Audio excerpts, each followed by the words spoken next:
Oke, Assalamualaikum warahmatullahi wabarakatuh. Selamat malam. Alhamdulillahirabbil alamin. Kali ini Gera Mualaf seperti biasa mengudara, berusaha membawa cerah dalam hidup ini dengan menghadirkan dua narasumber untuk berdialog, untuk menambah wawasan dan share ilmu agar dapat bermanfaat dan menjadi ilmu yang bermanfaat ya.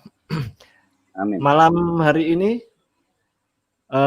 telah hadir dalam dialog lintas agama di Geraha Mualaf dari pihak Muslim diwakili oleh Mas Yonatan Nandar, dan dari pihak Kristen Protestan dari Pak Lukas ini ya. Ya, Lukas Ricardo. Ricardo Lukas. Lukas Ricardo kebalik. Lukas Ricardo ya. Iya. Kalau dulu kan ada Richie Ricardo, sekarang ada Lukas Ricardo. Jadi terima kasih untuk pemirsa juga yang sudah mulai berdesak-desakan untuk menyaksikan dialog yang spektakuler ini malam ini ya. Satu-satunya dialog di malam ini mungkin. Tidak membuang waktu lagi, kali ini dalam topik nubuatan di dalam Matius 12 ayat 17 sampai 18. Semoga apa yang disampaikan para narasumber menjadi manfaat bagi kita semua. Dan sebelum kita mulai, saya tampilkan dulu role of game dalam dialog kali ini.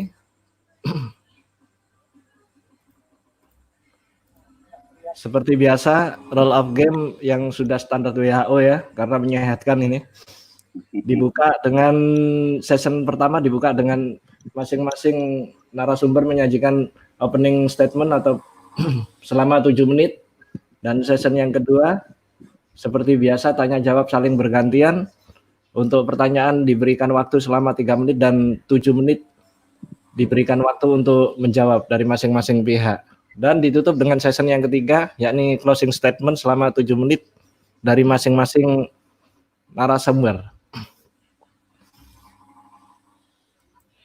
Oke, untuk session yang pertama akan dimulai dari pihak mana dulu ini? Muslim dulu ya?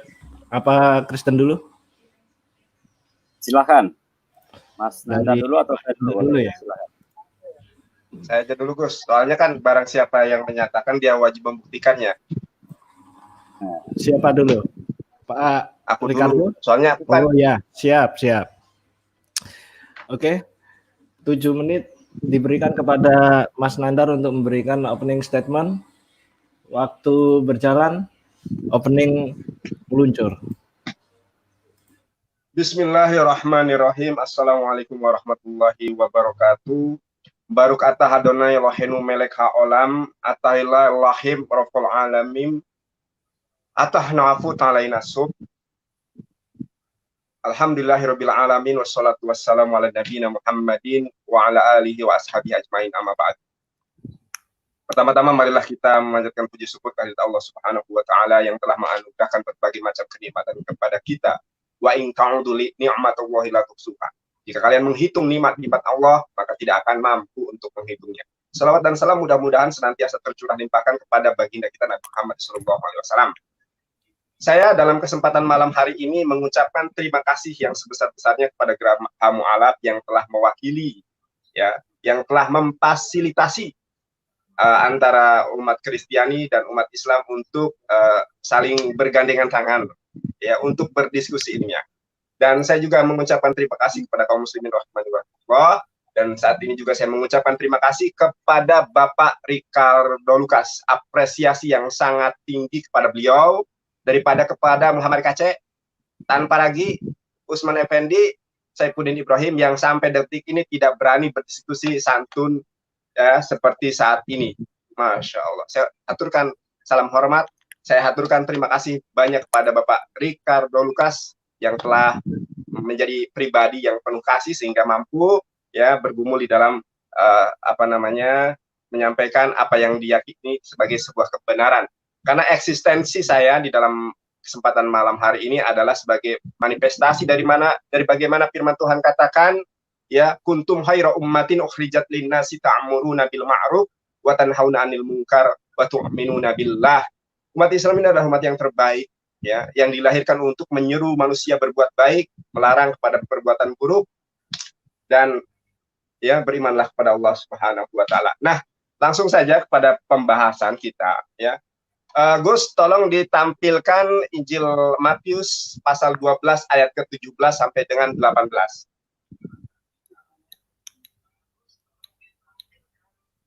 Injil Matius 12 ayat 17 sampai dengan 18. Diperbesar ya. 17 ya. 17. Oke, sudah cukup? Di dalam Injil Matius pasal 12 ayat ke-17, di situ dikatakan supaya genaplah firman yang disampaikan oleh Nabi Yesaya. Lihatlah itu hambaku yang kupilih, yang kukasihi, yang kepadanya jiwaku berkenan. Ini masih titik ya saudaraku. Nah, saya kadang bertanya-tanya ya, yang dimaksud Injil Matius 12 ayat ke-17 itu sebenarnya ayat di dalam Yesaya itu pasal berapa dan ayat keberapa gitu ya. Nah, akan tetapi saya menemukan ya di dalam Yesaya 42 ayat ke-1 ya. Silakan Gus tampilkan.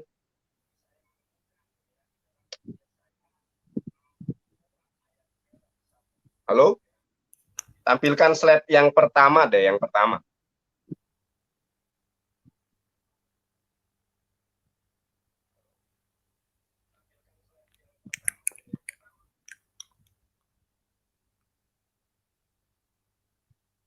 Bukan. Ini ya saya yang slide yang pertama, slide bukan dari Bible Online. Slide yang aku kasih tadi.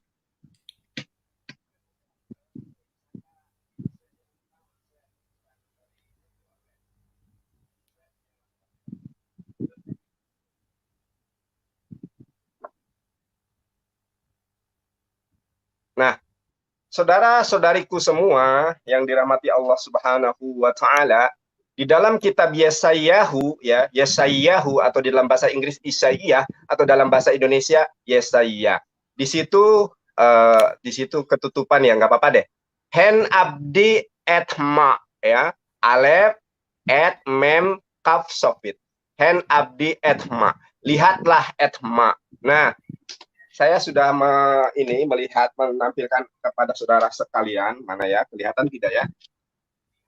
Kelihatan kan Gus? Yang etma-nya kelihatan nggak? Nah, mana ya? Nah, ya. Ini adalah tulisan Ahmad ya. Alef, he, mem, dalet. Ahmad. Yang di dalam kitab Yesaya 42 ayat ke-1. Hen, ya, abdi etma. Coba perhatikan ya. Tulisannya ya. Etma. Nah, orang Ibrani itu saudaraku mengalami pembuangan ya ke Babel. Dan bahasa Ibrani sendiri ada dua dialek ya, ada Separdi, ada Aksinaji. Dan saya menduga ya bahwa di sini sebenarnya itu kata Ahmad.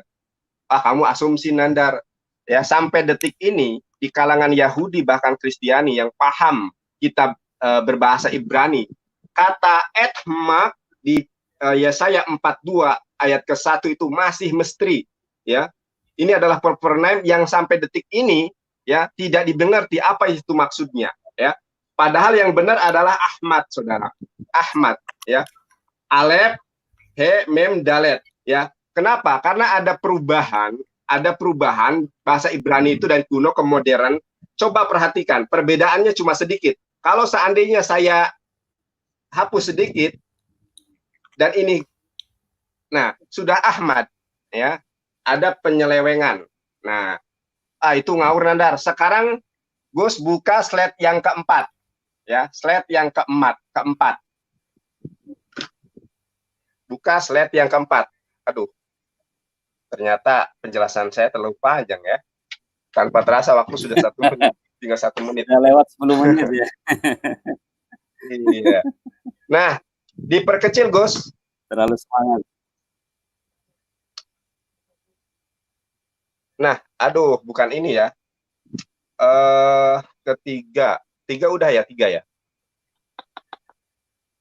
Ayat ke slide yang ketiga.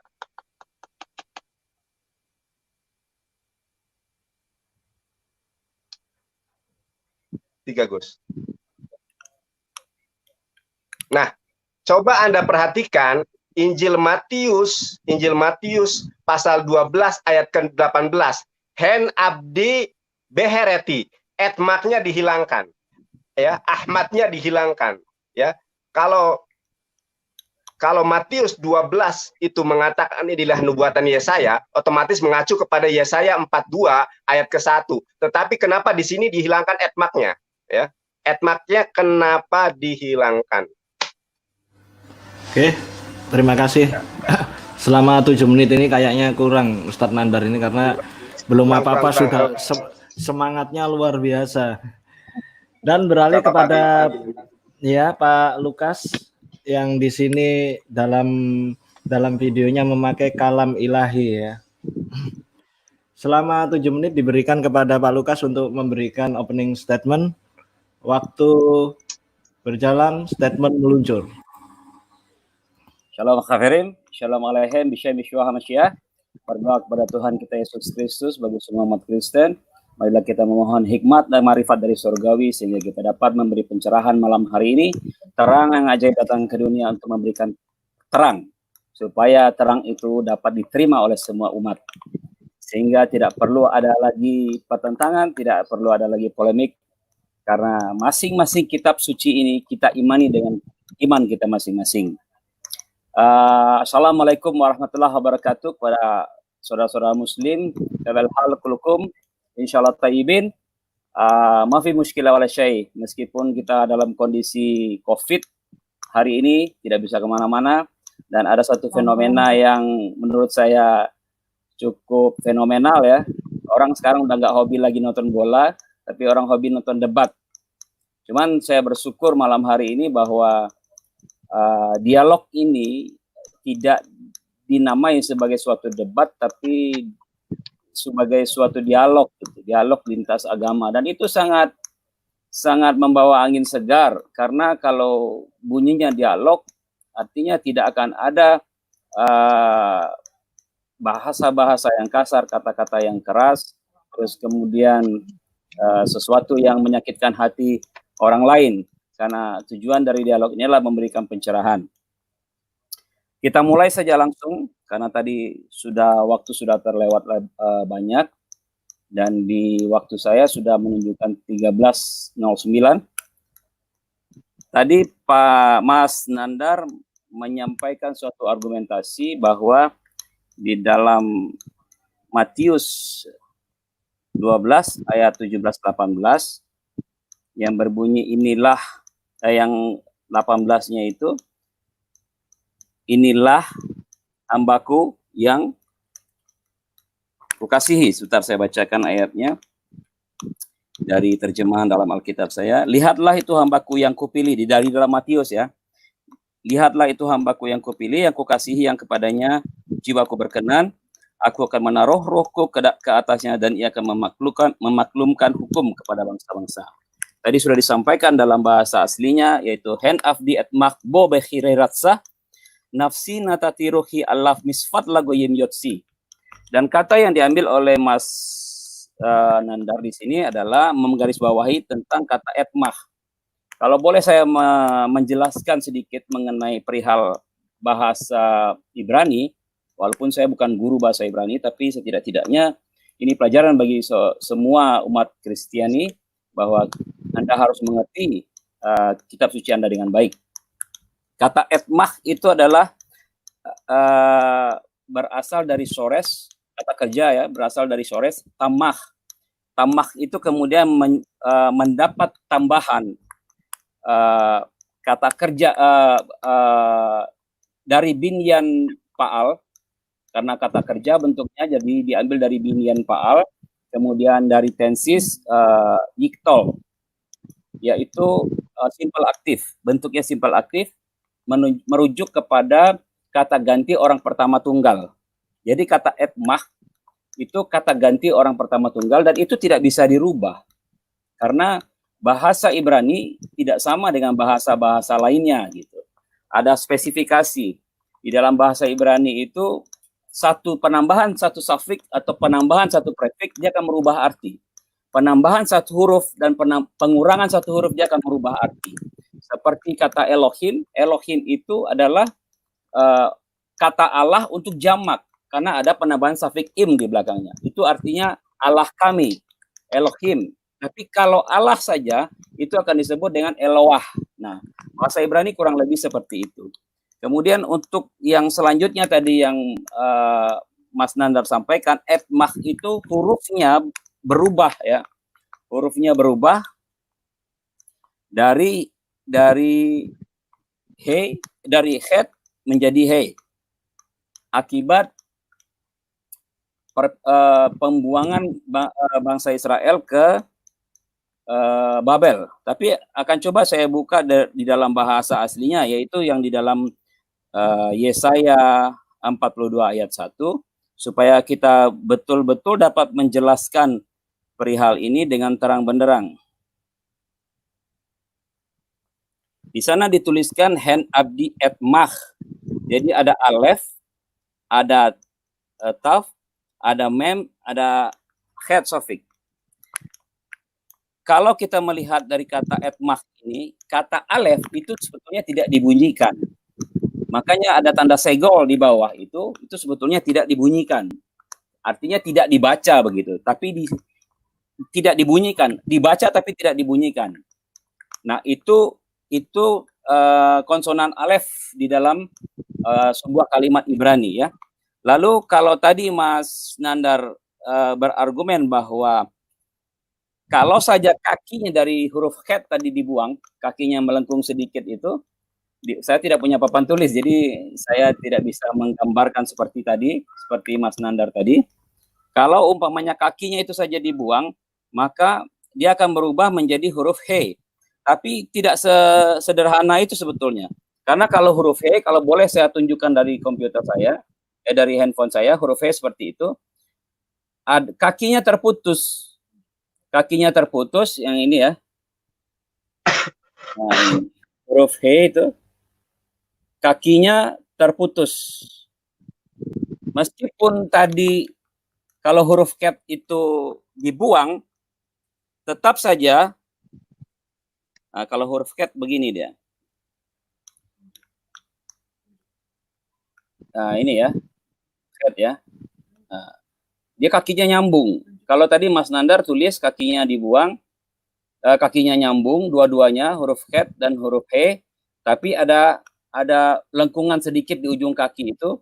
Kemudian kalau umpamanya ujung kaki dari huruf ini dibuang, artinya bisa menjadi he. Tapi tidak semudah itu karena huruf he seperti tadi saya katakan, ada penggalan sedikit, ada terpotong kakinya gitu. Nah, kalau dicurigai untuk huruf itu menjadi hilang, saya rasa nggak mungkin ya. Nggak mungkin ya. Ya, itu lebih jelas ya. Saya rasa nggak mungkin karena apa tujuannya, kenapa terjadi demikian, tentu kan kita harus mengkaji secara sejarah, secara historik gitu. Terima kasih Pak Lukas atas opening statement. Sebetulnya ini opening statement ini, tapi sepertinya para narasumber sudah tidak sabar untuk mengemukakan saling jawab dan saling tanya ini. Luar biasa memang. Beginilah kalau sudah sama-sama siap menguasai materi ya kan. Jadi nggak membuang waktu lagi.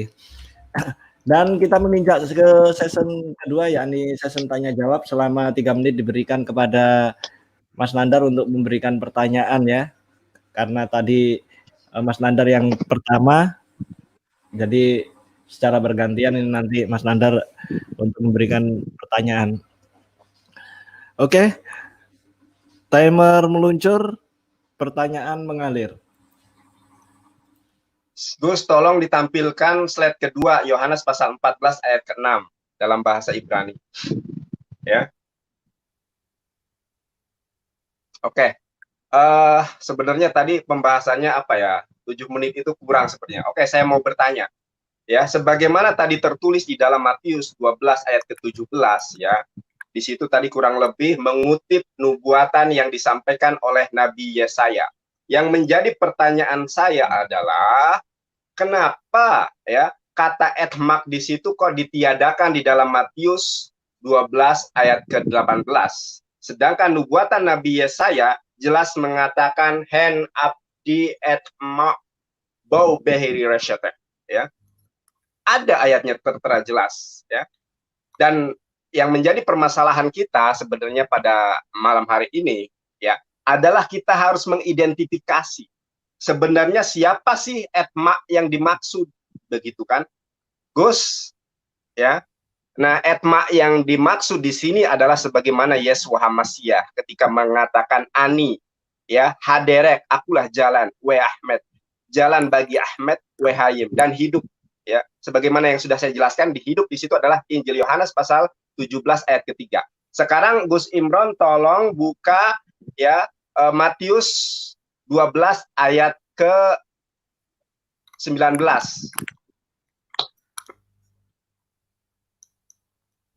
Tolong segera ya. Nah, di dalam Matius ayat 12 ke 19 itu bahwa sang ekma yang akan diutus itu adalah seseorang yang tidak pernah menyaringkan suaranya, akan tetapi Yeswa Hamasyah menyaringkan suaranya. Bahkan dia berteriak sangat kencang ketika disalib itu, ya. Sosok Yesus yang dipercaya disalib itu berteriak dengan kencang di dalam bahasa itu disebutkan dalam bahasa Yunani, ya. Yesus pon megale. Nah, ini dalam bahasa Ibrani ini. Eli eli lama sabachthani. Tuhanku, Tuhanku, mengapa engkau meninggalkan aku? Perhatikan kata diksi pon, Yesus pon megale, ya. Megale itu percakapan yang atau ucapan yang sangat kencang sekali, ya. Jadi hand up di etma itu merujuk kepada siapa? Merujuk kepada seseorang yang memang dalam hidupnya itu tutur katanya lugas, singkat, tidak pernah berteriak-teriak. Dan apabila kita melihat sirah nabawiyah yang menggenapi ini adalah hanya Nabi Muhammad SAW. Bisa dilihat Matius 27 ayat ke-46, Yeswa Hamasyah mengatakan, ya, disebutkan Yesus pon megale, Yesus berteriak dengan kencang, Eloi Eloi lama sabachthani. Pertanyaannya tadi sudah saya kemukakan, ya, kenapa etma dihilangkan? Terima kasih Mas Nandar, selama 3 menit dimanfaatkan dengan padat ini. Dan untuk selanjutnya tidak membuang waktu lagi, dipersilakan untuk Bapak Lukas memberikan jawaban beserta sanggahannya. Selama 7 menit. Timer berjalan, sanggahan meluncur. Ya, baik. Tadi memang Mas Nandar sangat bersemangat, saking bersemangatnya sehingga lari kemana-mana gitu ya. Padahal pokok bahasan kita adalah kita sudah sepakati di Matius 12 ayat 17-18. Karena kenapa? Karena saya sudah pasti tahu bahwa itulah yang akan dibahas, yaitu mengenai kata etmah dan kenapa di Matius itu berubah menjadi kata yang lain. Akan saya jawab yang pertama ini. Kita tahu bahwa perjanjian baru itu ditulis dalam bahasa Yunani. Kemudian bahasa Yunani itu ditransliterasikan ke dalam bahasa Ibrani. Jika tadi Mas Nandar mengutip dalam bahasa Ibraninya, itu adalah transliterasi dari bahasa Yunani. Gitu. Jadi sebetulnya pemakaian kata di situ tidak mempengaruhi apa-apa. Karena apa? Karena kata yang ditunjuk itu adalah kupilih, kupegang. Nah, kalau di dalam Yesaya 42 ayat 1 mengatakan etmah, itu artinya kupegang. Lalu Matius menulisnya dalam bahasa yang lain, kupilih. Artinya kedua kata ini memiliki makna yang sama. Artinya inilah hambaku yang kupegang, yang kupilih, gitu loh. Jadi kalau di Matius, jelas Matius menulisnya di dalam bahasa Yunani, lalu ditransliterasikan ke dalam bahasa Ibrani, sementara Yesaya menulisnya dalam bahasa aslinya, yaitu bahasa Ibrani. Kemudian Matius mengutip kitab Yesaya itu untuk dituliskan dalam bahasanya dia. Gitu. Jadi saya rasa itu jawaban yang pertama. Kalau jawaban yang lain terlalu lebar, karena kalau Eli lema sabachthani itu kita bisa akan dialog lagi nanti dalam studi kata yang lain. Seperti yang Mas Nandar bilang, nanti akan lari lagi Kenapa yang ada lagi kata yang mengatakan di Matius, Eli Eli lama azaftani? Karena kata-kata Eli Eli lama sabaktani itu sebetulnya Yesus mengutip dari Mazmur 22 ayat 1. Kutipan itu pun diambil dari ratapan Ester ketika Ester menyelamatkan orang-orang Yahudi dari kekejaman Raja Ahasiweros yang waktu itu dihasut oleh penasehatnya untuk membunuh Mordekai, pamannya Esther. Lalu Esther berteriak kepada Tuhan, lalu teriakan Esther itu pun dikutip oleh Daud dan dicantumkan di dalam Mazmur Daud, yaitu Mazmur 22 ayat 1. Nanti kalau mau bahas yang itu kita boleh bikin dialog selanjutnya. Tapi kalau untuk yang sekarang saya rasa kita fokus ke Matius 12 ayat 17 dan 18 gitu. Itu jawaban kilas saya. Saya rasa mungkin bisa cukup apa ya? Cukup inilah ya. Cukup bisa diterima. Oke, masih banyak waktu Pak Lukas, selama kurang lebih 3 menit lebih nih, 4 menitan ya. Iya. Saya sampai lupa apa saja tadi itu yang menjadi pertanyaannya Mas Nandar. Karena saking terlalu banyak slide yang ditampilkan sehingga saya jadi kebingungan sendiri. Malumlah kalau umur kan nggak bisa dibohongin. Di samping itu saya memang persiapannya tidak terlalu banyak. Saya yakin bahwa kita tidak butuh persiapan apa-apa sebetulnya. Karena yang kita kutip ini adalah kitab suci gitu kan. Kitab suci itu sudah menjelaskan segala sesuatunya dengan jelas. Karena ketika kita menyampaikan hal ini hanyalah sebuah tafsiran. Saya menafsirkan demikian, kemudian biar Mas Nandar mengulang singkat apa pertanyaannya dengan singkat.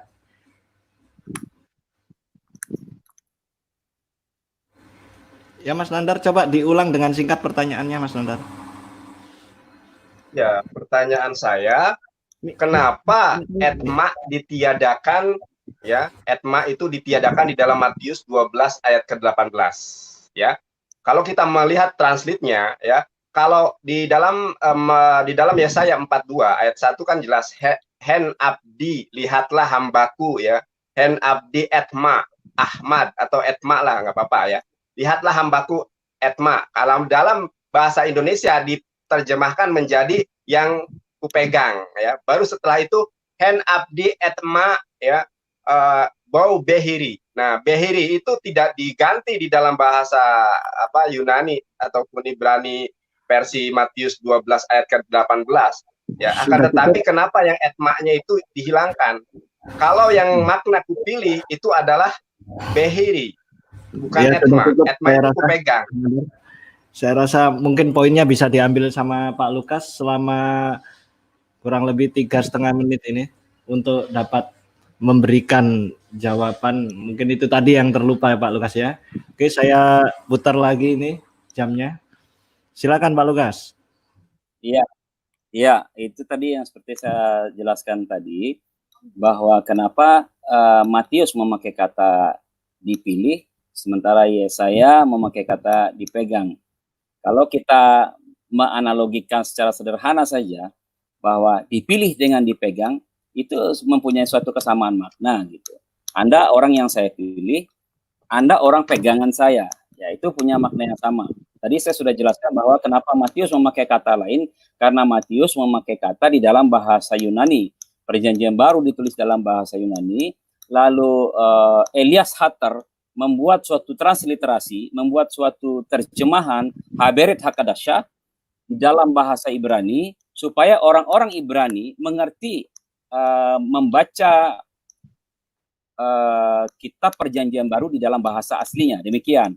Sementara Yesaya tidak mengutip, karena Yesaya menulis sendiri nubuatan itu di dalam bahasa aslinya. Jadi dia memakai kata etmak yang memang kata yang dia gunakan sendiri untuk nubuatan tersebut gitu. Matius itu karena ditulis dalam bahasa Yunani, lalu bahasa itu ditransliterasikan ke dalam bahasa Ibrani, mempunyai makna yang sama, tapi kata yang sedikit berbeda. Cuman katanya saya yang berbeda, dipilih dan dipegang, gitu aja sebetulnya. Sudah cukup, Pak Lukas? Sudah cukup. Oh ya, sebetulnya waktu masih tersisa ini sekitar 2 menit. Tapi tidak mengapa, karena itu Sudah cukup menurut Pak Lukas. Oke, melaju ke selanjutnya pertanyaan dari Pak Lukas kepada Mas Nandar ya. Selama 3 menit diberikan.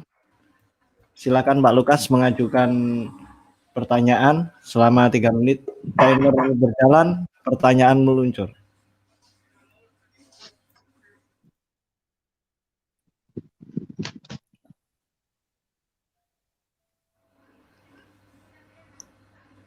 Pak Lukas,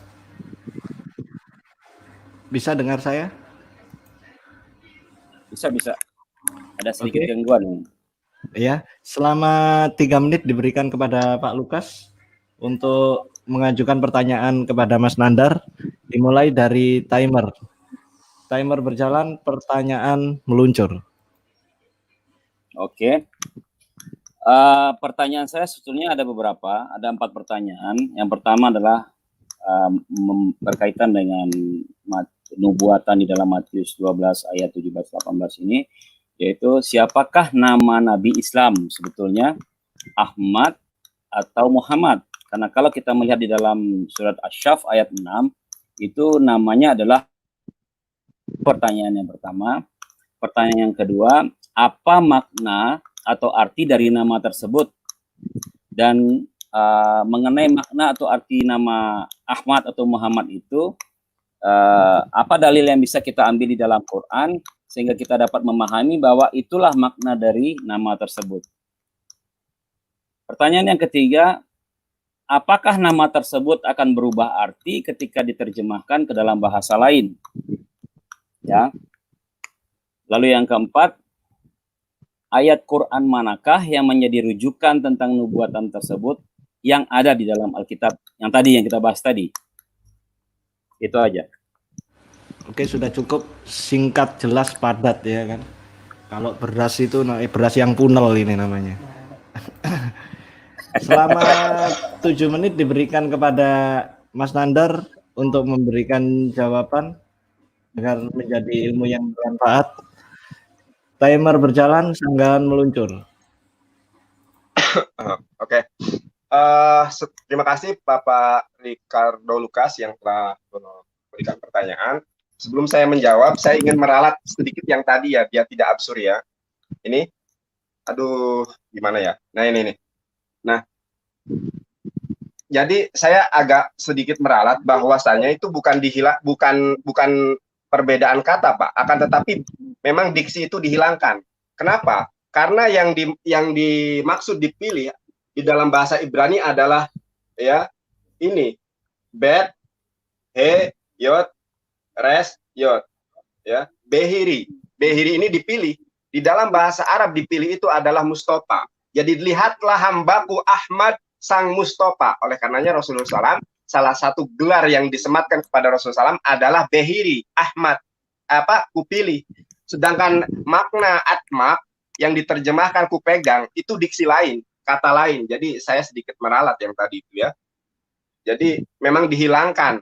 Oleh karenanya firman Tuhan katakan fawailul lilladzina yaktubunal kitaba bi'aidihim tsumma yaquluna hada min indillah. Dalilnya sangat jelas sekali ya. Kecelakaan besarlah bagi orang-orang yang telah menulis Alkitab dengan tangan mereka sendiri, lalu mereka mengatakan ini dari Allah. Ada yang dibuang, ada yang ditambahi, begitu kan. Nah, pertanyaan yang pertama adalah dalilnya mana? Ahmad. Dalilnya surat As-Saff yang telah tadi Bapak sampaikan. Bagaimana firman Tuhan katakan a'udzubillahi minasyaitonirrajim.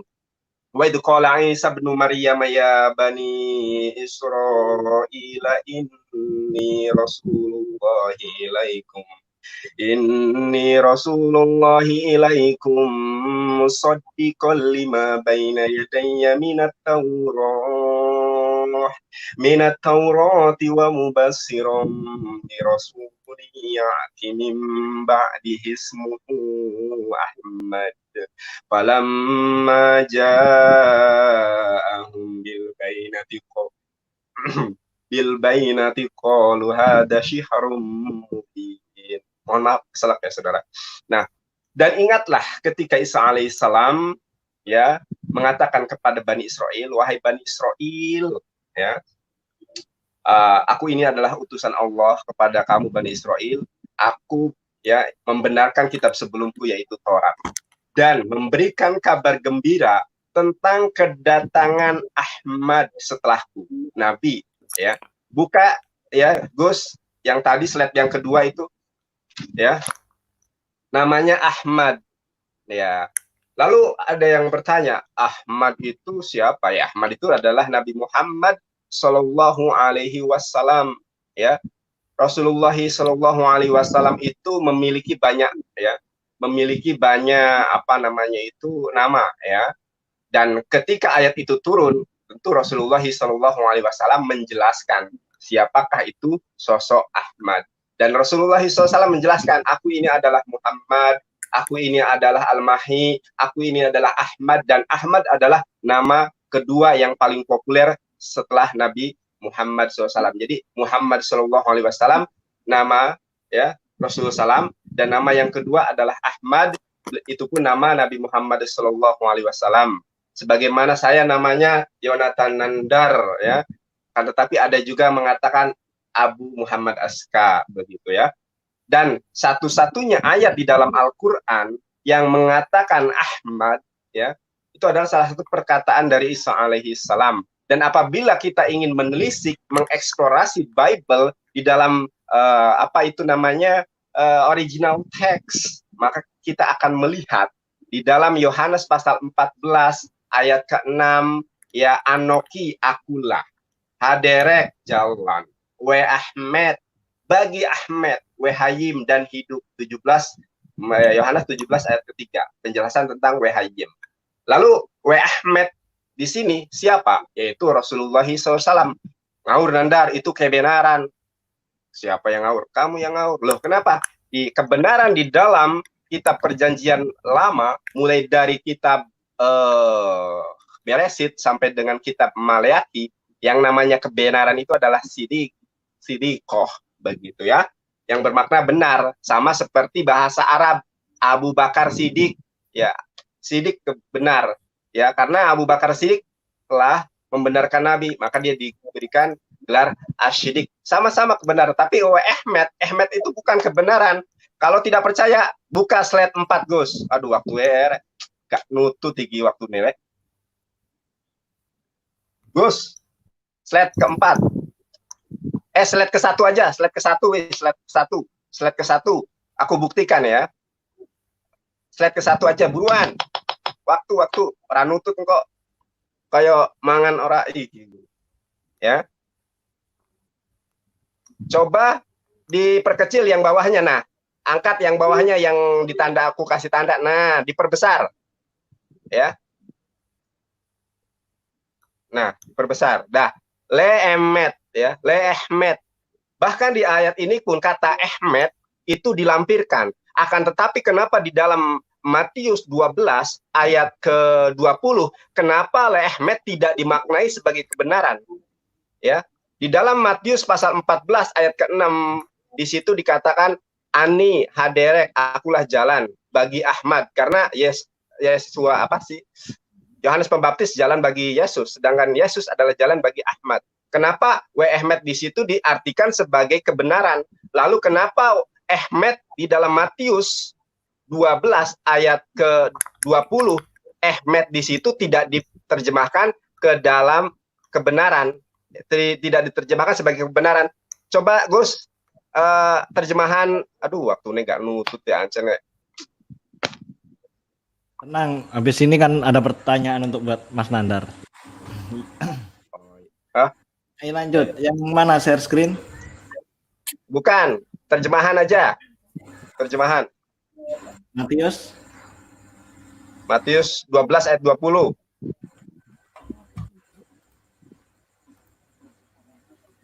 Ahmad itu yang terpuji, ya. Tadi pertanyaan terlalu banyak. 20. Nah, buluh yang patah terkulai tidak akan diputuskannya, dan sumbu yang pudar nyalanya tidak akan dipadamkannya, sampai ia menjadi hukum, itu menang. Mana Sebentar. kata Ahmed itu? Ini saya 20 potong dulu kan? ya kan. Saya lanjut ini karena waktunya Mas Nandar bertanya ya. Loh, Pak Lukas tenggelam. Waduh. Nah, Gus, begitu Gus, ya. Coba sekarang buka slide yang ketiga. Slide yang ketiga. Slide yang ketiga. Sebentar. Masih itu Pak. Nggak apa-apa, nggak apa-apa. Tampilkan slide-nya dulu yang ketiga. Tapi waktunya udah habis. Nah, sudah habis. Karena sekarang waktunya Mas Nandar, kalau tadi Pak Lukas yang memberikan pertanyaan, sekarang menginjak berikutnya Mas Nandar memberikan pertanyaan kepada Pak Lukas selama 3 menit ya. Oke Mas Nandar, waktu 3 menit diberikan untuk memberikan pertanyaan. Timer berjalan, pertanyaan meluncur. Slide keempat, Gus. Slide keempat, Gus. Jadi sebenarnya banyak yang disalahartikan ya. Ya. Contoh, slide keempat. Ya. Di situ kan disebutkan tuh ya. Ya. Kaneh rasus lo is born, ya. Yufistah keha. Ya. Lo ya kabenna lehmet, ya, lehmet. Nah, coba perhatikan Injil Matius 12 ayat ke 20 tidak sama bunyinya dengan Yesaya pasal 42 ayat ketiga. Padahal kalau dilihat dari terjemahannya sama-sama terjemahannya di situ, ya. Kenapa Yohanes, pertanyaan saya, kenapa Matius 12 ayat 20 berbeda dengan Yesaya pasal 42 ayat ketiga? Saya post dulu Ya. Mas Nandar, ini Pak itu tadi tenggelam lagi sebentar. Nah, ini muncul lagi. Oke, dilanjut, diulang pertanyaannya Pak Nandar agar Pak Lukas lebih jelas lagi. Timer saya jalankan. Kenapa kata Ahmad di dalam Matius, di dalam Yesaya pasal 42 ayat ketiga dihilangkan di dalam Matius 12 ayat 20. Coba perhatikan, ini adalah Matius 12 ayat ke-20 yang mengutip Yesaya pasal 42 ayat ketiga. Terjemahannya hampir sama, akan tetapi Ahmed kenapa tidak diterjemahkan sebagai kebenaran sebagaimana Yohanes pasal 14 ayat ke-6. Begitu. Sama-sama Ahmednya tapi tidak ada kata kebenaran di situ. Berarti Ahmed di situ adalah proper name seseorang. Makanya di situ diterjemahkan sebagai ia akan menyatakan hukum, memenangkan hukum. Ia begitu. Ahmed ini bahasa Ibrani Matius 12 ayat ke-20. Tidak ada kata Ahmed di sini, dihapus, dihilangkan. Akan tetapi kalau melihat kitab Yesaya 42 ayat ketiga ada Ahmed, lo Ahmed. Nah, jadi berbeda, padahal Matius 12 ayat ke-17 di situ mengatakan inilah nubuatan Nabi Yesaya. Jadi berarti nubuatan Nabi Yesaya ada yang dihilangkan. Salah satu di antaranya kata Ahmed di dalam Matius 12 ayat ke-20. Kalau di dalam kitab Yesaya 42 ayat ketiga. Terjemahannya hampir sama, akan tetapi Ahmednya dihilangkan. Jadi Atma dengan Ahmed itu saling berkorelasi. Jadi memang kalau kita baca Yesaya 42 1 sampai terus itu menceritakan Nabi Muhammad SAW semua. Bagaimana tentang di Kedar itu, bagaimana tentang di gurun itu. Kalau kita baca secara komprehensif itu menceritakan Nabi Muhammad SAW. Terima kasih Mas Nandar. Saya kira poin-poin bisa diambil sama Pak Lukas tadi. Kenapa ada mungkin yang dimaksud simpelnya, kenapa tulisannya sama, terjemahannya beda, kenapa ada terjemahannya sama, tulisannya nggak ada, itu mungkin ya yang bisa ditangkap. Selama 7 menit diberikan kepada Pak Lukas untuk memberikan sanggahan. Timer meluncur, sanggahan mengalir. Ya, saya rasa tadi waktu saya bertanya dan saya mengharapkan mendapat jawaban dari Mas Nandar. Pertanyaan saya yang pertama tadi, siapakah nama dari Nabi Islam? Apakah Ahmad atau Muhammad? Karena di dalam Asyaf itu tulisannya Ahmad, bukan Muhammad ya. Lalu oke lah, saya bisa terima jikalau kemudian Mas Nandar tadi menjelaskan Ahmad nama kedua, Muhammad nama pertama, ya it's okay, bagi saya nggak ada masalah itu, karena topik kita berkaitan semua. Jika nama itu adalah Ahmad, pertanyaan kedua saya itu apa arti dari nama tersebut? Gus, ini kan aku yang malah bertanya lagi sih.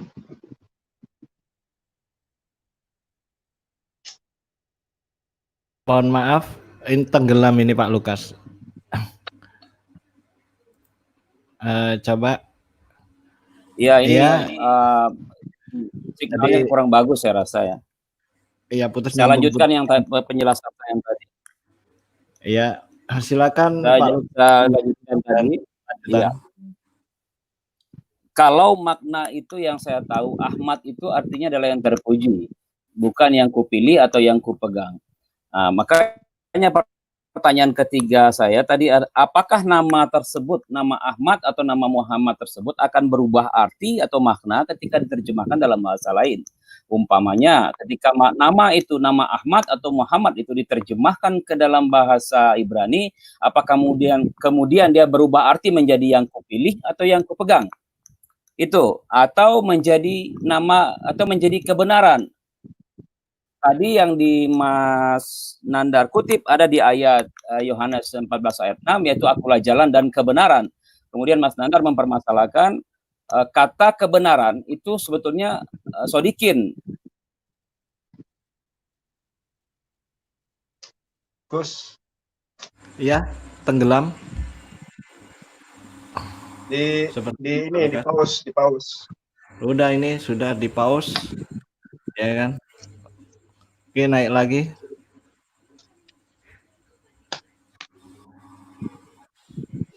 Yang di slide yang ditayangkan tadi itu, kata kebenaran itu yang Mas Nandar klaim adalah sodikin. Sodik itu sama dengan yang dipakai di dalam bahasa Ibrani, yaitu kata akar katanya adalah sedek. Kalau dilengkapi menjadi kebenaran, kalau sedek itu adil, bisa dipakai untuk adil, bisa dipakai untuk benar. Kemudian kalau kata itu dipanjangkan, ditambahkan safiknya menjadi sedekah, itulah yang disebut dengan kebenaran. Lalu sedekah itu pun disebut juga dengan keadilan. Kata sedekah yang dipakai di dalam bahasa Arab itu berasal dari serapan kata Ibrani yang sedekah tadi itu. Kata sedekah ini kemudian berubah arti menjadi charity, menjadi amal. Makanya dalam satu ayat dalam firman Tuhan yang mengatakan, jika kehidupan rohanimu belum seperti orang-orang Yahudi, itu dipakai kata sedekah. Itu kata sedekah tadi ya. Kemudian di dalam bahasa di dalam Yohanes 14 ayat 6 tadi, kebenaran itu dipakai kata VHMet. Nah, boleh ditayangkan slide-nya supaya kita baca sama-sama. Bukan Ahmad gitu ya. Jadi VHMet. VHMet itu memang kata yang dipakai untuk kebenaran. Tadi Yohanes 16 ayat Yohanes 14 ayat 6 ya. Yohanes yang slide biru yang tadi, slide 1. Slide 2. Yang warna biru tadi Gus kalau nggak salah.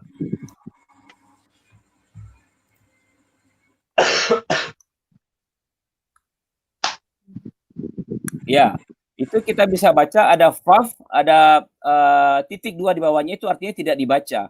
Itu kata mati, huruf mati ya. Kemudian ada he yang ada patah di bawahnya adalah h. Baru yang kemudian ada segol di bawahnya VH emet. Bukan V Ahmad. Nah, kata VH emet ini memang dipakai sebagai kebenaran karena arti satu-satunya dari kata H emet ini adalah kebenaran. Sementara huruf faf di situ hanya untuk prefix saja, tambahan. VH emet. Kalau kita berkata benar, H emet. Kalau kita tambahkan kebenaran, VH emet. Gitu. Kurang lebih jawabannya seperti itu. Tapi itu belum menyentuh substansi yang saya tanyakan tadi, karena saya bertanya kemudian Mas Nandar menjelaskan hal yang lain. Tapi tidak apa-apa. Artinya kan dialog ini berwarna. Gitu. Nggak ada masalah buat saya. Cuman yang saya ingin tahu supaya kita terang benderang malam ini adalah makna dari nama Ahmad tadi atau Muhammad tadi, yaitu yang terpuji, apakah makna itu akan berubah arti ketika ditransliterasikan ke dalam bahasa lain? Ketika ditransliterasikan dalam bahasa Indonesia, Ahmad itu menjadi yang terpuji. Muhammad itu menjadi yang terpuji gitu ya. Lalu pertanyaan saya yang ketiga, apakah nama tersebut akan berubah arti? Yang keempat, ayat manakah di dalam Al-Quran yang menjadikan rujukan tentang nubuatan ini yang kita bahas sekarang? Yang Matius 12 ayat 17-18, ayat mana yang menjadi rujukan Mas Nandar bahwa kami mengenal Muhammad seperti anaknya sendiri? Kan begitu tadi bunyinya kalau lebih ya. Nah, itu saya minta tolong dijelaskan ayat tersebut supaya kita bisa berdiskusi lebih lanjut dan dapat memperoleh terang benderang yang benar-benar terang gitu. Sudah cukup sanggahannya, Pak Lukas? Ya, sebetulnya bukan sanggahan, tapi ini saya mengingatkan pertanyaan saya yang di awal tadi ya. Ayat yang manakah yang menjadi rujukan tentang nubuatan Nabi Muhammad tersebut itu ayat itu yang belum dijawab oleh Mas Nandar. Ya, saya rasa sama itu yang pertanyaan ketiga tadi ya.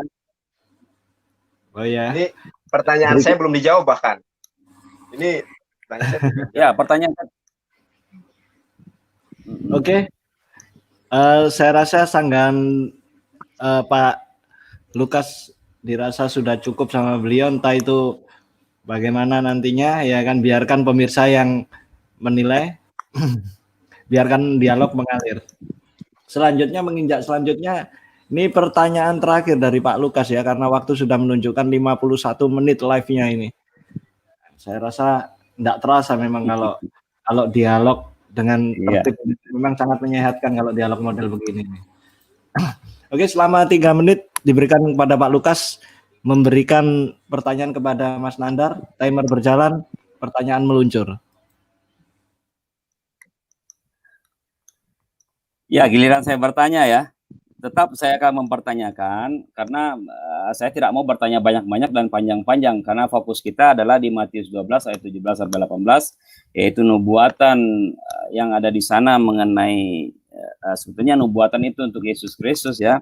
Tapi karena Mas Nandar merasa bahwa itu nubuatan untuk Nabi Muhammad, tidak masalah.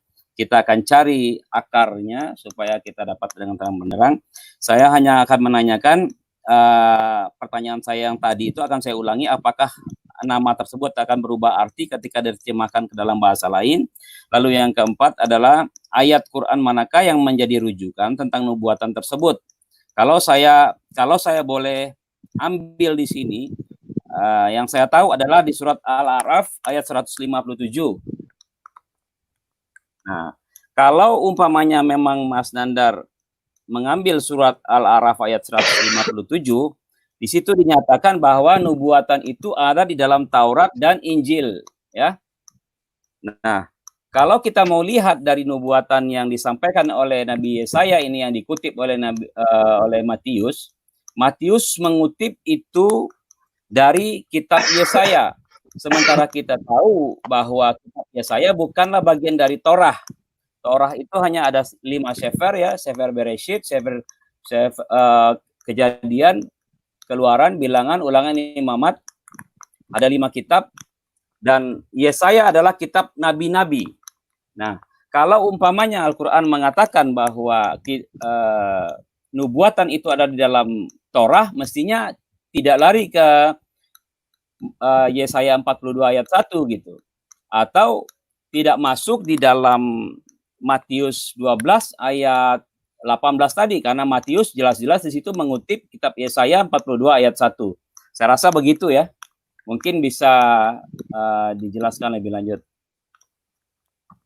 Terima kasih Pak Lukas atas pertanyaannya. Cukup. Dan selama 7 menit berikutnya diberikan kepada Mas Nandar untuk memberikan sanggahan terkait pertanyaan dari Pak Lukas ya. Oke, timer meluncur. Sanggahan mengalir. Ya, terima kasih. Jadi sebenarnya pertanyaan saya tadi itu tidak terjawab, ya. pertanyaan saya tadi jelas. Gus, coba lampirkan slide yang pertama itu. Slide yang pertama. Ya. Sidiqah atau sadek ya, dalam bahasa Ibrani benar ya. Kalau pakai koh ya, kof he sidiqah kebenaran. Kalau kita melihat dari mulai kita beresit sampai dengan Maleaki, kata kebenaran ini hanya sedekah ya. Tidak pernah jadi Ahmed. Kenapa? Coba perhatikan le Ahmed di sini ya, le Ahmed di sini. Kenapa tidak diartikan sebagai kebenaran pula? Bahkan kata le Ahmed sebagaimana terlampir di dalam slide ini ya, di dalam Yesayahu pasal 42 ayat ketiga, kenapa tidak terdapat di dalam Matius 20? Padahal terjemahannya hampir sama malahan. Kenapa di sini tidak diartikan sebagai kebenaran? Itu pertanyaan besar bagi kita. Ayat 42 tadi dihilangkan etmaknya. Bapak bilang itu kupegang ya. Kupegang itu bukan apa namanya? Kupegang itu bukan terjemahan dari etmak. Kalau kita melihat di dalam perjanjian lama mulai dari Beresit itu ya sampai Debarim atau sampai dengan Maleaki, yang namanya kupegang itu bukan etmak. Etmak ini adalah Ahmad, kata pribadi yang dihilangkan di dalam Matius 12 ayat ke-18 dihilangkan. Bahkan kata le Ahmed dihilangkan pula. Padahal terjemahannya sama-sama di situ. Sama antara 42 ayat ketiga dengan Matius 12 ayat ke-20. Sekarang Gus lampirkan secara komprehensif Matius 12 ayat ke-17 sampai 20 ya. Nah, ayatnya tentang Nabi Muhammad SAW itu sebagaimana surat As-Saff tadi ayat ke-6, kemudian surat Al-Baqarah ayat 146, alladzina atainahumul kitaba ya'rifunahu kama ya'rifuna abna'ahum. Orang-orang yang telah diberikan Alkitab, mereka memahami, mengenali nama Muhammad ya, mengenali Nabi Muhammad, mengenali Ahmad sebagaimana mereka mengenali anak-anak mereka sendiri. Alladzina yatabi'una rasulan nabiyyal ummiyal ladzina yajidunahu maktuban indahum fit Taurat wal Injil, yang mengikuti nabi yang ummi yang namanya termaktub di dalam kitab Taurat dan kitab Injil. Gus, slide terjemahan Matius 12 ayat ke-17 sampai 20. Gus, tolong ya. Nah, kata kupegang sendiri ya, kupegang itu merupakan apa? Sebuah distorsi. Ya, ini sudah saya bahas sebelumnya dengan Bapak Aldo Tulung Alo ya. Ternyata kupegang dalam bahasa Ibrani itu bukan etmak. Itu yang pertama ya. Kemudian apa namanya? Ahmed ya, kalau Bapak memahami Ahmed sebagai kebenaran, kenapa di dalam Matius 12 ayat 20 kata Ahmed tidak diterjemahkan ke dalam bahasa Indonesia sebagai kebenaran, malahan dihilangkan. Coba kita perhatikan ya, Matius 12 ayat ke-20 ya. Dari 18 dulu Gus. Nah, saya akan buktikan kepada saudara bahwa ini bukan untuk Yesua, akan tetapi untuk Nabi Muhammad. Lihatlah hambaku yang kupilih, ya, kata etmaknya dihilangkan, kata Ahmadnya menjadi kupilih langsung ya. Padahal di dalam Yesaya ada etmak ya. Kemudian ayat ke-19-nya ya. Ia tidak akan berbantah, tidak akan berteriak, dan tidak akan mendengar suaranya di jalan-jalan ya. Padahal Yesua Hamasya itu pernah berteriak-teriak di Bait Allah itu, meja diputar balikan ya, dibuang oleh Yesus karena orang-orang berjualan di situ, berjualan burung merpati dan lain sebagainya ya. Buluh yang patah terkulai tidak akan diputuskannya, dan sumbu yang pudar nyalanya tidak akan dipadamkannya sampai ia menjadi hukum itu menang. Nabi Isa alaihissalam tidak pernah membawa hukum apapun, bahkan dia terkulai, terbunuh di dalam tiang salib. Sedangkan Nabi Muhammad SAW memenangkan hukum itu, yang menaklukkan bangsa-bangsa dengan kuasa Tuhan, hukum termaklubkan kepada bangsa-bangsa. Dan padanya lah bangsa-bangsa akan berharap. Bangsa-bangsa ini di dalam bahasa Ibrani-nya ada legoyim yosi, yang dimaksud ada di luar Bani Israel. Sedangkan Yesus sudah berwasiat, Janganlah kamu menyeberang ke negeri orang lain, orang Samaria, tetapi pergilah kepada domba-domba yang hilang dari Bani Israel. Pengutusannya hanya berkutat, hanya meliputi Bani Israel, tidak meliputi, tidak ya untuk semua bangsa, ya. Dan dia terkulai, dan dia berteriak di dalam Matius 27:46. Yesus berteriak, Yesus pon megale, Eloi, Eloi lama sabaktani. Berteriak, megale itu kan megabas, dengan teriak dia. Jadi tidak mungkin ini tergenapi oleh Yeshua Mashiach. Yang kedua, dia tidak akan terkulai. Yeshua Mashiach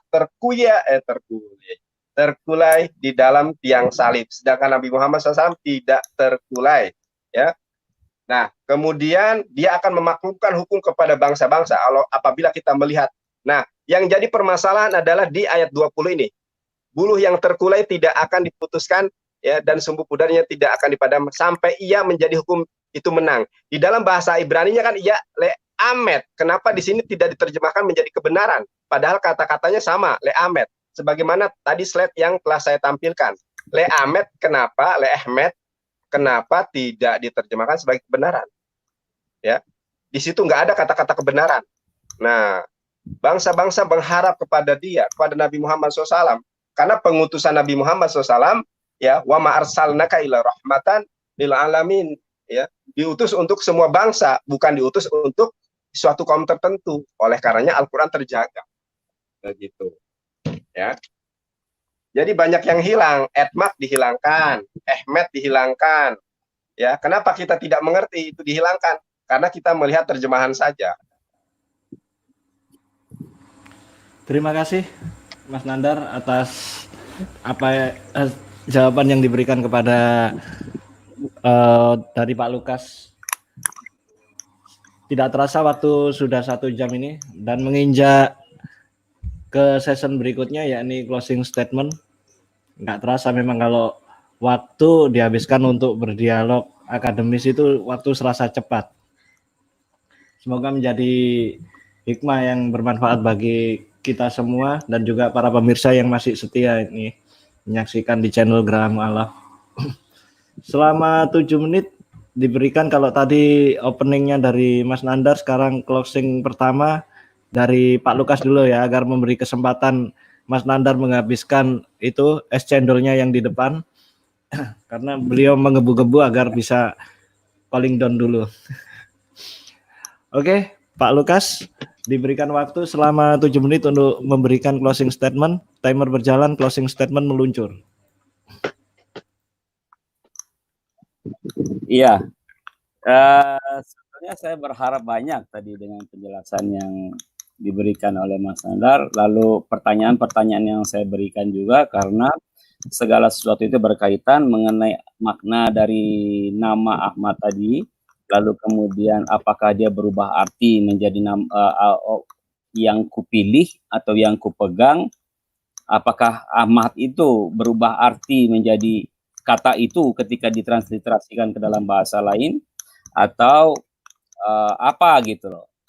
Kalau itu berubah arti berarti bukan itu kan, mestinya yang inilah hambaku. Kalau memang fokusnya kepada menubuatan, mestinya yang menjadi subjeknya adalah hambaku. Inilah hambaku, bukan yang kupegangnya gitu loh. Itu menurut saya. Dan itu juga walaupun sudah dijelaskan tapi tidak terlalu detail menurut saya, karena tujuan akhirnya adalah bahwa kita dapat mencari kata tersebut terang benderang apakah itu betul untuk nubuatan Nabi Muhammad atau tidak. Seperti yang tadi Mas Nandar sampaikan di dalam berbagai teori tadi, ya saya tidak menolak atau tidak mengiyakan juga ya, karena sudah terlalu panjang tadi, sudah kemana-mana gitu. Pembahasan kita dengan topik yang Matius 12 ayat 17-18 yang mengutip Yesaya 42 ayat 1, dan kata yang dipolemikan adalah kata etmah. Saya akan menunjukkan satu kata yang sama, satu sores, satu akar dengan kata etmah tersebut. Ini ya, adalah etmoh. Etmoh ini tensisnya hove, yakni tensisnya itu masa sekarang gitu loh. Kalau yang tadi etmah itu diktol belum terjadi, tetapi hove itu adalah present tense gitu. Itu salah satu kata yang berubah makna, bukan berubah makna menjadi satu makna di dalam satu sores. Yang tadi kalau itu dibilang oleh Yesaya sebagai hambaku yang kupegang, etmoh menjadi yang akan kudukung.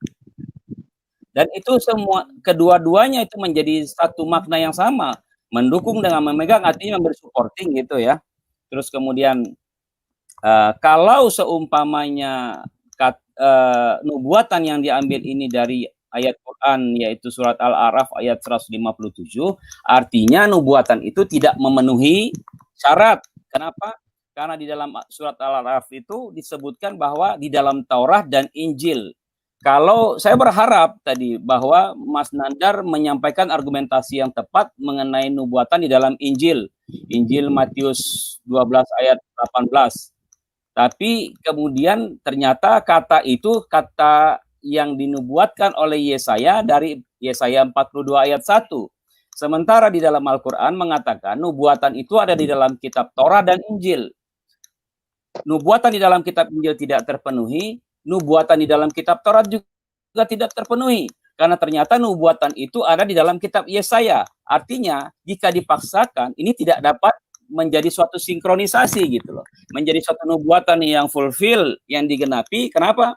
Karena yang dituju oleh Al-Quran adalah di dalam Torah, sementara Yesaya adalah kitab para nabi. Kitab tanah bagian dari perjanjian lama. Saya rasa itu. Terus kemudian untuk yang tadi yang lain-lain itu kita mungkin bisa bahas Mas di sesi yang lain mengenai Eli lama sabachthani, mengenai nubuatan bulu yang terkulai tidak akan dipatahkan, lalu sumbu yang redup tidak akan dipadamkan. Itu ada bahasan tersendiri ya. Karena bahasan kita sekarang ini yang kita sepakati adalah mengambil nubuatan Nabi Muhammad di dalam Injil Matius 12 ayat 17-18. Dan saya rasa kita bisa mengambil suatu kesimpulan bahwa ternyata argumentasi yang Mas Nandar sampaikan tidak terlalu tepat dan kuat. Karena kalau mengacu kepada surat Al-A'raf ayat 157, maka nubuatan tersebut tidak ada di dalam kedua kitab tersebut. Mungkin bisa dicari lagi nubuatan Nabi Muhammad yang ada di dalam kitab Taurat atau Injil gitu. Itu saya rasa. Tapi perlu menjadi catatan kita bersama bahwa kitab Injil itu bukanlah suatu kitab yang baru di dalam kekristenan. Kitab Injil itu justru berisi berita tentang Yesus Kristus. Makanya dari Matius, Markus, Lukas, Yohanes itu menceritakan tentang siapa Yesus, dari mana dia datang, bagaimana dia lahir, bagaimana dia mati. Itu diceritakan, dikisahkan di dalam Injil sinoptik tersebut. Jadi perjanjian baru itu bukanlah suatu kitab yang baru.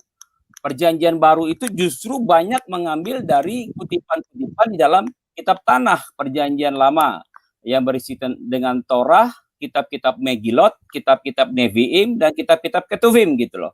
Nah itulah yang dikutip oleh para murid karena beberapa dari murid ini adalah rabi ya, seperti Rasul Paulus adalah rabi, kemudian Petrus adalah orang Yahudi, Matius adalah orang Yahudi, Yohanes sendiri adalah orang Yahudi, hanya Markus yang orang Roma. Jadi saya rasa kalau mengambil di dalam kitab Matius pun nihil kemungkinannya, karena Matius kitab perjanjian baru itu bukanlah tentang nubuatan. Kitab perjanjian baru itu tentang kabar baik. Makanya namanya adalah evangelion, di dalam bahasa Yunaninya evangelion, yaitu kabar baik. Kabar sukacita tentang kelahiran sang penebus dosa gitu loh. Nah, ini kita bisa nanti bahas di topik yang lain. Kalau untuk nubuatan ini di dalam kitab Taurat dan Injil, saya rasa kita ambil kesimpulan bahwa malam ini ternyata memang nubuatan itu tidak bisa kita temukan. Saya rasa demikian. Sudah Pak Lukas? Sudah, terima kasih banyak untuk Geraha Mualaf. Terima kasih banyak juga untuk Mas Nandar. Kapan-kapan saya ngundang ngopi biar kita lebih enak ngobrolnya, biar lebih asik, nggak terbatas dengan media seperti ini. Terima kasih Terima kasih juga kepada Pak Lukas ya kan atas waktunya. Ini ada sinyal menarik ini. Sinyalnya apa? Sinyalnya Pak Lukas membuka untuk dialog-dialog berikutnya. Kami harap juga untuk memberikan ilmu yang bermanfaat bagi pemirsa di lain waktu gitu dengan topik-topik yang menarik. Amin. Dan sekarang waktunya Mas Nandar untuk memberikan closing statement selama 7 menit diberikan. Waktu berjalan closing statement meluncur. Kelihatan nggak, Gus? Oke. Kelihatan nggak? Nah, Nah, jadi saya sangat menyayangkan ya. Pertama, jadi saya ingin membuat kesimpulan bahwa kata etmak itu di dalam keyahudian sendiri, Anda boleh lihat ya kitab tafsir Yahudi, Targum lah, Talmud lah, ya. Yang namanya etmak itu masih misteri. Di situ itu proper name, sosok manusia, ya. Nah, bisa kita lihat ya, kupegang di dalam bahasa Ibrani, kupegang ya. Kupegang itu bukan etmak, ya, bukan etmak, ya. Bisa Anda lihat Ayub 27 ayat ke-6. Ayub 27 ayat ke-6. Ini banyak sekali, bisa Anda searching di aplikasi Alkitab. Anda searching, ambil kata kunci ya, kupegang, muncul semua itu di dalam Ulangan, di dalam Debarib, di dalam Ayub. Tidak pernah diterjemahkan sebagai etma, ya. Bahkan di dalam Ayub 27:6, hejakti. Ini mana sih? Hejakti.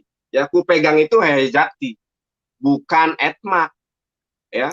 Oleh karenanya di dalam Matius 12 Matius 12 ayat ke-18 tidak ada kata etmak di situ. Tidak ada, dihilangkan, ya. Dan etmak dengan behiri yang bermakna kupilih itu berbeda, diksinya berbeda, ya.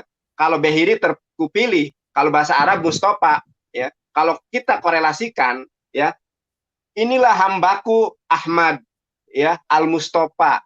Memang dalam bahasa Arab Mustafa itu adalah terpilih, ya. Etma tidak bisa diterjemahkan sebagai kupegang. Oleh karenanya, kenapa dihapus di dalam Matius 12 ayat ke-18? Karena tertera jelas di situ etma atau Ahmad, ya. Oleh makanya orang-orang Yahudi pun, orang-orang Yahudi loh ya, bukan saya, bisa diklarifikasi.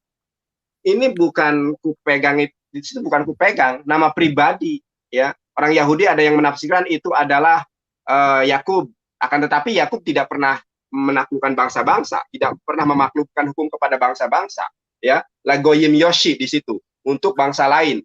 Begitupun Nabi Isa alaihissalam bukan untuk bangsa lain. Jangan pergi ke bangsa lain, tetapi pergilah kepada domba-dombaku yang hilang dari umat Israel. Itu esensi dari pengutusan Yesus HaMashiach. Bahkan ada satu pertanyaan tadi saya yang tidak terjawab, ya. Kenapa Yesus HaMashiach mengatakan Ani haderek wa Ahmed?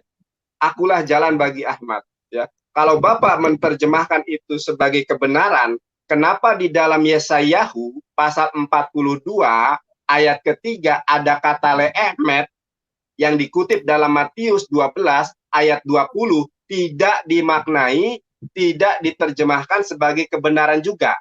Harusnya kalau Emet itu adalah kebenaran, di dalam Matius 12 ayat 20 harusnya diterjemahkan menjadi kebenaran. Tetapi tidak ada satu diksi pun, tidak ada satu kata pun di dalam Matius 12 ayat 20 di situ diterjemahkan menjadi kebenaran. Tidak ada, ya. Sekarang coba kita lihat dulu, Gus, slide yang pertama. Mumpung ada waktu, Gus, tolong. Slide yang pertama. Setelah itu terjemahan ya. Nah, coba. Lemet, leehmet. Nah, leehmet. Kenapa leehmet? Emet tidak diterjemahkan sebagai kebenaran. Sedangkan di dalam Yohanes pasal 14 ayat ke-6, Anoki haderek wehmet, di situ diterjemahkan sebagai kebenaran. Sekarang kita cari leemet di dalam Matius 12 ayat 20. Coba diterjemahkan sebagai apa? Matius 12 ayat 20. Coba kita lihat.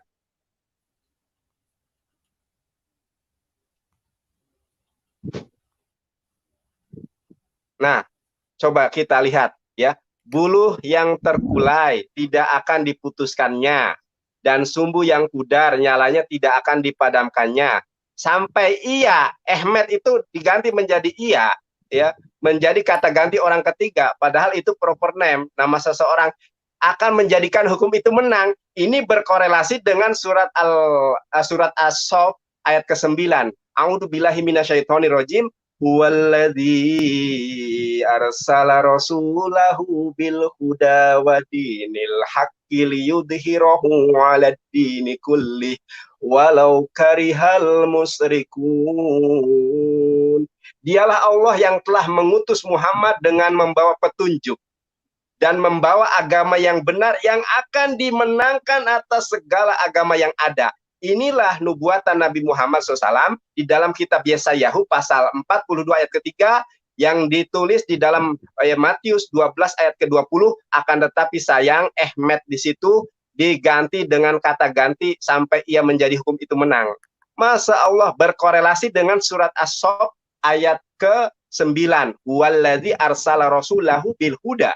Ya, dialah Allah yang telah mengutus Muhammad dengan membawa petunjuk, wadinil haq, dan agama yang benar, ya, dan agama yang benar itu akan dimenangkan. Wallazi arsala rasulahu bil huda wadinil haq liyudhhirahu 'alad dini kulli walau karihal musyrikun.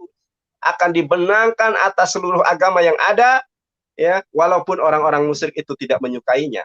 Oleh karenanya saya tantang Saifuddin Ibrahim ngacir, saya tantang Usman Effendi ngacir, saya tantang Ilyas Zulkifli ngacir, saya tantang MKC ngacir. Kenapa? Karena Islam tidak pernah terkalahkan di dalam berargumentasi.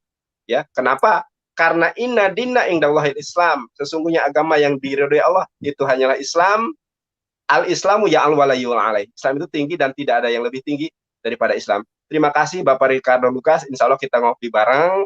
Kiranya menjadi berkat. Insya Allah. Insya Allah. Saya berdoakan mudah-mudahan Bapak dilawat Tuhan, dijamah Tuhan, sehingga menjadi pribadi baru, manusia baru di dalam iman dan Islam. Amin. Terima kasih Bapak Ricardo Lucas atas diskusi malam kita hari ini. Oke, tidak terasa waktu telah di penghujung acara dialog ini ya. Terima kasih untuk kedua narasumber yang sudi memberikan ilmu, share ilmu ini yang bermanfaat. Ya kan? Masih banyak topik-topik menarik yang perlu didudukkan untuk didialogkan bersama agar kita lebih memahami bahwasanya perbedaan itu memang sangat-sangat indah jika kita menelaah dengan bijaksana. Untuk pemirsa yang sebetulnya sudi meluangkan waktu dan sedekah kuota ini untuk menyaksikan dialog malam ini, saya ucapkan juga terima kasih. Jangan lupa meluangkan waktunya juga untuk subscribe ke channel Graham Walab dan bunyikan loncengnya agar mendapatkan notifikasi dialog-dialog selanjutnya. Untuk channel Yonatan Nandar juga luangkan waktunya pemirsanya untuk channel Pak Lukas juga. Terus channelnya Pak Lukas juga. Apa channelnya Pak Lukas ini? Oke. Terima kasih. Selamat malam. Wabillahi taufik wal hidayah. Wassalamualaikum warahmatullahi wabarakatuh. Waalaikumsalam.